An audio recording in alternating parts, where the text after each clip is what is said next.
America యుద్ధాలను ఎందుకు చేస్తుంది?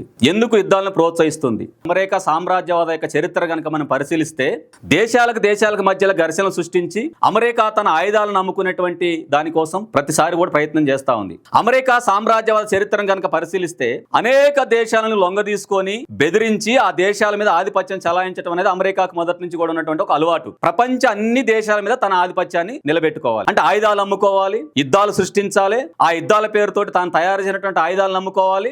America లక్ష్యం ఏంటంటే ప్రపంచ దేశాల మీద తన ఆధిపత్యాన్ని నిలబెట్టుకోవాలి.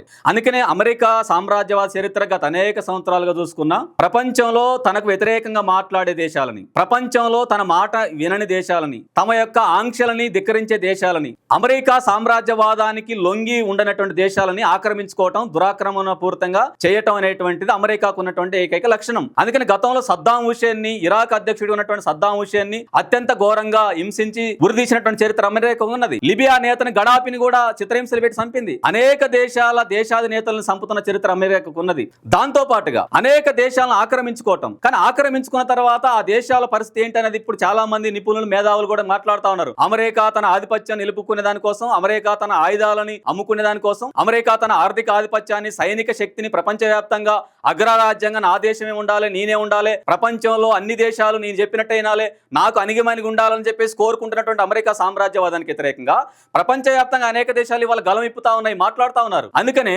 అమెరికా లక్ష్యం ఏంటంటే ఆయుధాలు అమ్మాలి, యుద్ధాలు సృష్టించాలి, ఒక దేశాన్ని మరో దేశానికి రెచ్చగొట్టాలి వ్యతిరేకంగా. ఉక్రెయిన్ ని రష్యాకి వ్యతిరేకంగా రెచ్చగొట్టి అక్కడ యుద్ధాన్ని కొనసాగిస్తా ఉంది. నిన్నగాక మొన్న వెనుజులా అధ్యక్షుడిని అర్ధరాత్రి ఇంట్లో ఉంటే ఎత్తుకెళ్లి వాళ్ళ అమెరికా తన గుప్పిట్లో పెట్టుకున్నది. మధురోని ఎత్తకపోవడానికి కారణం ఏంటి? అక్కడ కూడా ఉన్నటువంటి ఆయిల్ నిల్వల మీద తన ఆధిపత్యం కావాలి. దాంతో పాటు వాళ్ళు ఇరాన్ లో అణ్వాయుధాలు ఉన్నాయనే పేరుతోటి అణ్వాయుధాల ఒప్పందంలో ఉంటా అని చెప్పేసి అంటే కూడా ఒక పక్క చర్చలు జరుగుతుంటే ఇరాన్ మీద దురాక్రమణ పూర్తంగా దాడి చేసి అత్యంత ఏకపక్షంగా దౌర్జన్యపూరితంగా దాడి చేసి అక్కడ దేశాధ్యక్షుని చంపింది. అనేక రకాలుగా అక్కడ ఆ దేశాన్ని సర్వనాశనం చేయడం కోసం ప్రయత్నం చేస్తా ఉంది. ఇవాళ మరొక వాదన ఏంటంటే ఇరాన్ మీద ఇజ్రాయెల్, అమెరికా దాడులు చేస్తా ఉంటే ఇరాన్ మాత్రం గల్ఫ్ దేశాల మీద బాంబులు వేస్తా ఉంది, గల్ఫ్ దేశాలను నాశనం చేస్తా అని చెప్పేసి అంటున్నారు. కానీ తప్పది. గల్ఫ్ దేశాలలో ఉన్నటువంటి అమెరికా సైనిక స్థావరాల మీద మాత్రమే ఇరాన్ దాడులు చేస్తా ఉంది. ఇరాన్ ఎప్పుడు కూడా గల్ఫ్ దేశాల మీద యుద్ధం ప్రకటించలే. ఇరాన్ తనను కాపాడుకునే కోసం, అమెరికా ఆధిపత్యాన్ని ఎదిరించే దానికోసం ఇవాళ అమెరికా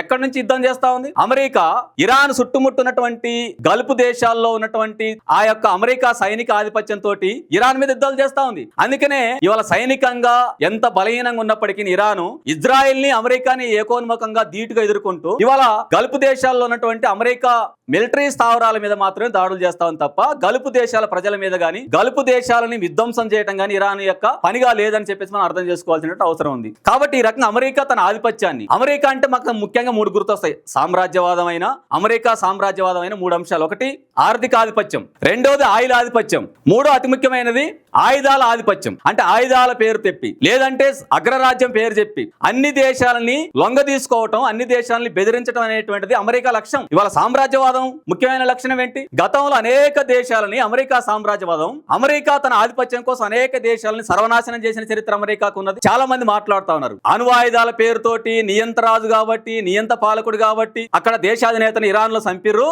అని మాట్లాడుతున్నారు. మరి భారతదేశం కూడా ప్రపంచంలో ఉన్నటువంటి అనేక దేశాలు, ప్రపంచ మీడియా ఇవాళ మానవ హక్కులు లేవు భారతదేశంలో అని చెప్పేసి, ప్రపంచంలో భారతదేశంలో హింస పెరిగిపోతా ఉంది, ఎవరికి రక్షణ లేదని చెప్పేసి ప్రపంచంలో మీడియా కోడై కూస్తున్నది. మరి ఎవడైనా వచ్చి మన భారతదేశంలో మోడీని ఎత్తుకెళ్తాం, మోడీ మీద మేము దాడి చేస్తాం, భారతదేశం మీద మేము బాంబులు వేస్తాం, భారతదేశాన్ని మేము ఆక్రమించుకుంటాం అని చెప్పేసి ఎవడైనా మాట్లాడితే మనం ఊకుంటామా? దానికి వ్యతిరేకంగా మాట్లాడాలి కదా. అంటే అణ్వాయుధాల పేరుతోటి లేదంటే ఇవాళ అనేక రకాల తప్పుడు ప్రచారాలతోటి ఇరాన్తో పాటు ఇతర దేశాలను ఆక్రమించుకునే అమెరికా నైజాన్ని, అమెరికా దుర్మార్గాన్ని మనం అర్థం చేసుకోకపోతే రేపు భారతదేశం మీద కూడా దాడి చేయడానికి గ్యారంటీ ఏం లేదు. ఆయుధాల పేరుతోటి, ఆధిపత్యం పేరుతోటి నా మాటను వినాలని ఇప్పటికే అమెరికా మన భారతదేశం మీద అనేక ఆంక్షలు పెడతా ఉంది. మనం ఆయిల్ ఎవరి దగ్గర కొనుక్కోవాలి అమెరికా వాడు చెప్తా ఉన్నాడు. రష్యా దగ్గర నువ్వు ఆయిల్ కొనుక్కోవద్దంటే నరేంద్ర మోడీ ప్రధానమంత్రి కిమ్మనకుంటా ఆయన మాటకు అనుగుణంగా ఇవాళ ఆయిల్ కొనాలా వద్దని చెప్పేసి దానివల్ల మాట్లాడుతూ ఉన్నాడు. అంటే ఆయిల్ ఎక్కడ కొనాలి, వ్యాపారాలు ఎవరి దేశాలతో చేయాలి, వాణిజ్య ఒప్పందాలు ఎలా ఉండాలి, ఆయా దేశాల దౌత్యపరమైన సంబంధాలు ఎలా ఉండాలని చెప్పేసి ఎవరు నిర్దేశిస్తున్నారు? ఇవాళ అమెరికా వాడు నిర్దేశిస్తున్నాడు. అంటే ప్రపంచ ఆధిపత్యాన్ని చెలాయిస్తున్న అమెరికా ప్రపంచవ్యాప్తంగా అనేక యుద్ధాల పేరుతోటి, ఆక్రమణల పేరుతోటి ప్రపంచ దేశాలను తన గుప్పిట్లో పెట్టుకోవాలని చెప్పేసి సాగిస్తున్న అమెరికా సామ్రాజ్యవాద కుట్రలకు వ్యతిరేకంగా భారతదేశం ప్రజలందరూ కూడా మాట్లాడాలి. అమెరికా సామ్రాజ్యవాదాన్ని ప్రశ్నించాలి. ఇది భారతదేశానికి రక్షణ కావాలి. యుద్ధాల వల్ల ఏమిటి నష్టం? యుద్ధాల వల్ల సర్వనాశనం, భూప్రపంచం సర్వనాశనం అయ్యే ప్రమాదం ఉన్నది. కోట్లాది మంది శవాల దిబ్బలుగా మారే ప్రమాదం ఉంది ప్రపంచం. అనేక మొదటి ప్రపంచ యుద్ధంలో, రెండవ ప్రపంచ యుద్ధంలో జరిగిన పరిణామాలు మనందరూ తెలుసు. కాబట్టి ఆ ప్రపంచ యుద్ధాల వల్ల ఇప్పటికే అనేక రకాల నష్టాలను సౌజూసినాం.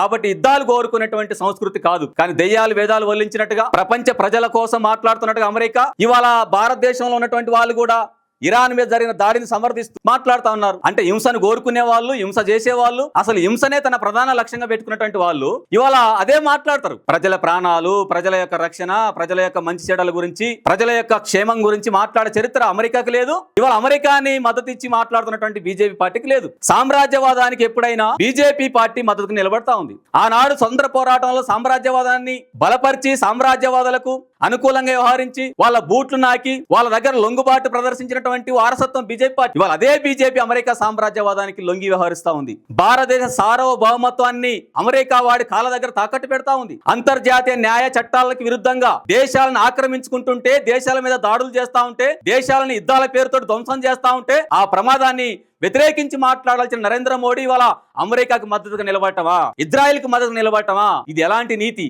కాబట్టి భారత ప్రధానమంత్రి యొక్క ద్వంద్వ నీతిని, ప్రమాదాన్ని భారత ప్రజలు అర్థం చేసుకోవాల్సినటువంటి అవసరం ఉంది.